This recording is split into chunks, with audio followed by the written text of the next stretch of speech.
welcome to another episode of Literary Gladiators, the show where we discuss and debate literature in all of its forms. If it's written work, it's game. Let's meet the panel. Hi, I'm Larry. Hi, I'm Renny. And I'm Josh. And it is great to have both of you back in the library, especially you, Renny. Yeah, in welcome person. back. We missed you.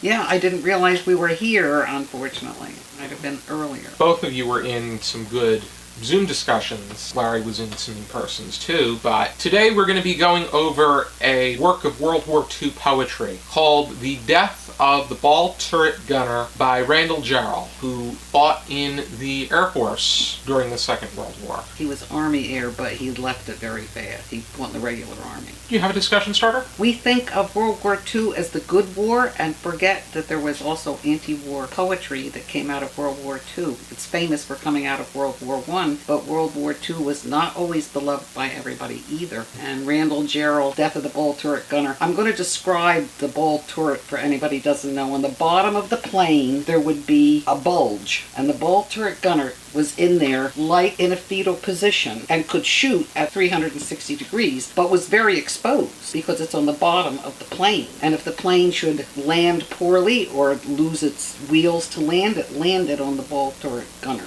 It's only 5 lines, so I'm going to read the poem. From my mother's sleep I fell into the state, and I hunched in its belly till my wet fur froze. 6 miles from earth, loosed from the dream of life, I woke to black flak and the nightmare fighters. When I died, they washed me out of the turret with a hose. So first, our narrator is dead to begin with, and looking back on his life as a fighter in World War II, and says he fell out of the state from his mother. There is an idea that the ball turret and the mother's womb are metaphorically connected. That might be true. I think when he says the state, it may mean he was drafted. I don't believe he was drafted, but many people were drafted for World War II.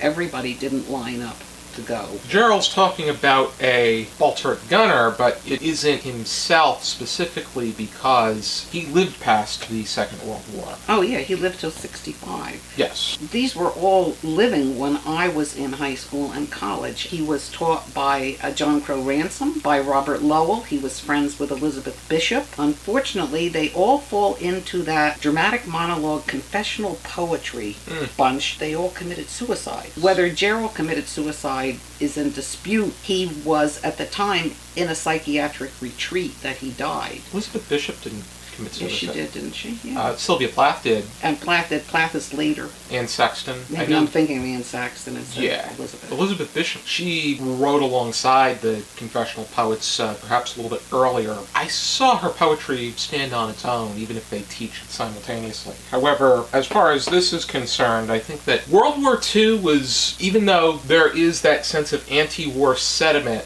it is probably the last war that had a stronger support than, say, Vietnam was probably as anti-war as you can get. Well, there was a flip, because before World War II, the Republicans didn't want to go to war. They had been in World War I, and they said, let the Europeans fight it out among themselves. They're going to fight every 20 years. We shouldn't involve with it. And then it flipped in Vietnam, and the Democrats and the left became very anti-war and are still very anti-war. And for whatever reason, the Republicans seem to have taken up the pro-war stance. I think this is meant to be in general. It is specifically this ball turret gunner. He wasn't a ball turret gunner. The idea that you've been taken from your home. I don't know about World War II, but World War I, most people had never been more than 10 or 25 miles from their hometown. So say you were in Kansas and you were sent to France to fight in the trenches. That was a real shock and break. I think for everybody that war is sometimes romanticized. We don't teach war probably in a realistic manner. We just look at it as battles, who won, who lost, and we're not concerned that much with the individual. And here he's saying that it could be almost a nobody. You could be washed out with the trash. Yeah, I think it's almost, it's that whole... War is dehumanizing. Yes. Especially modern. Yeah, once they... You don't have the mano of Hector and Achilles on the plain of Troy. Right. Yeah. The interesting thing to look at is on the first line that state is capitalized. The S in state to begin the term is capitalized. So it's referring to a force that is conducting the war and creating the war, forcing you out of your own livelihood to go fight in the war. And he even uses a little animal imagery there with the fur.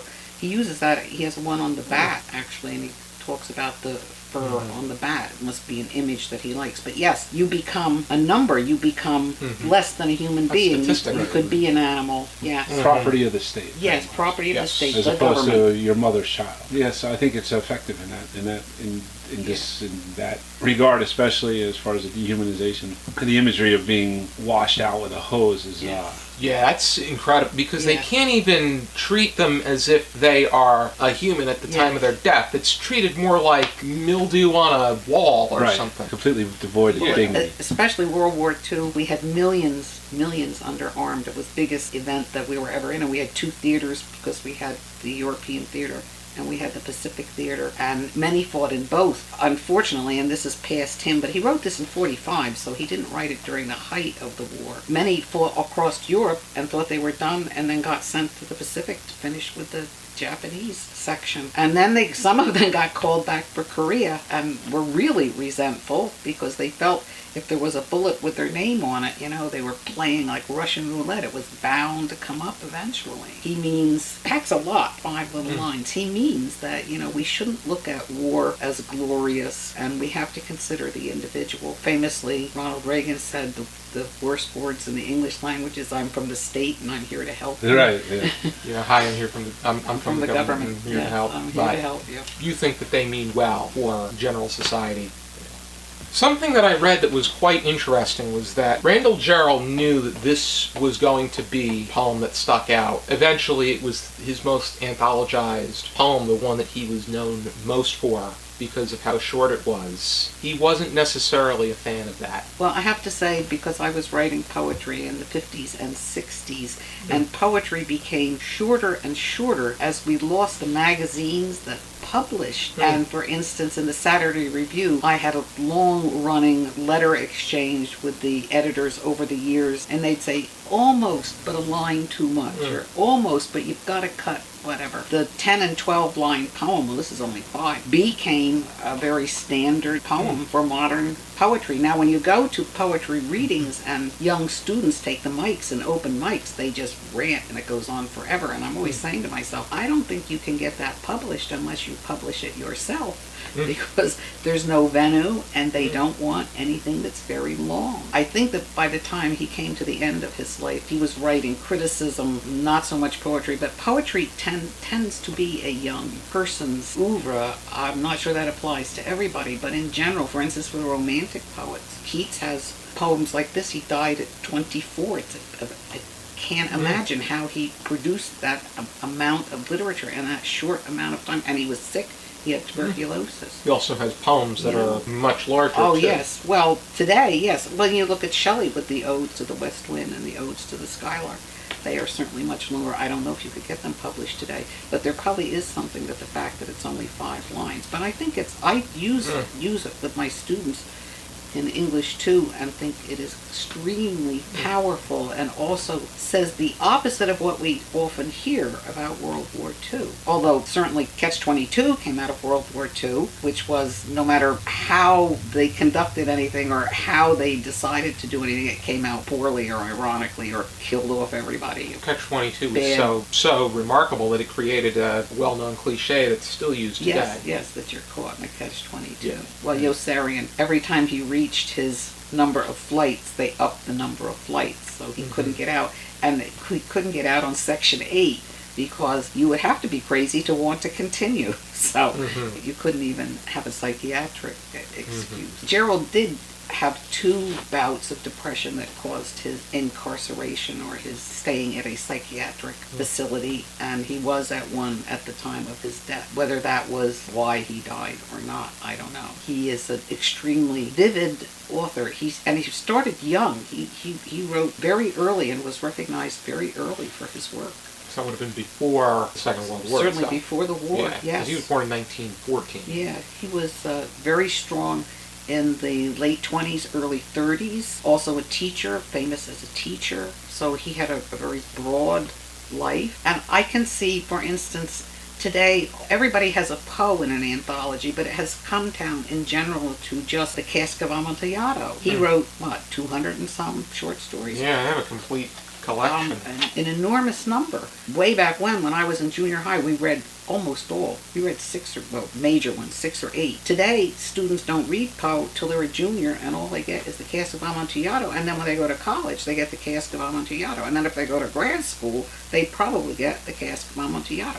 They just seem to fix on something. The publishers, they know that that's works, or that's popular, or that's understandable, or that is the most desired. And so I'm sure that's true with this also. I can get 2 or 3 other poems on the page. This one is primarily the length, which is kind of like what they did. That the reasoning for picking Kermit the Frog to host the Muppet Show, because he's the easiest one to handle because he's so light. Is that true? That I didn't know. Yep, that's why he's the host. That's why he's the host of the show, because very interesting. He's the lightest one. I agree with the sentiment that we need to look at writers and poets beyond one work. As far as this world work, I got the Poets of World War II edited by Harvey Shapiro as my source for discussion about this poem. There's actually 5 poems of his in this collection. They see him as a major force as far as World War II poetry is concerned.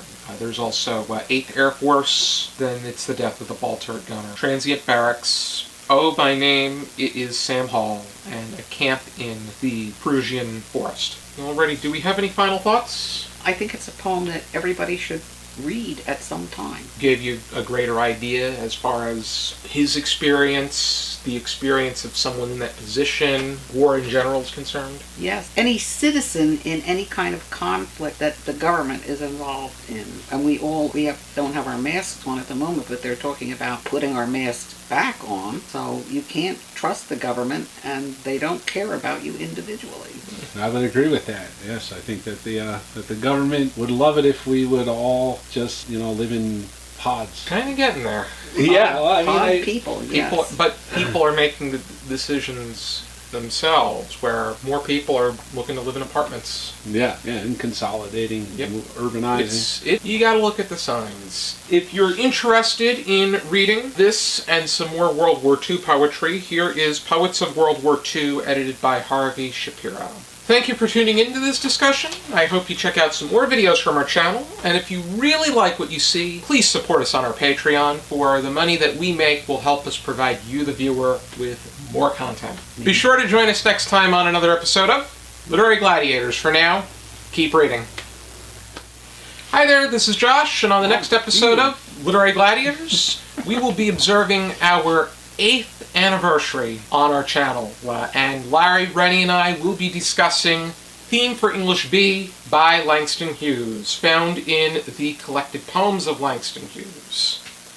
If you like what you see on our channel, please support us on our Patreon, for the money that we make will allow us to provide you, the viewer, with even more great content. Be sure to join us next time, and keep reading.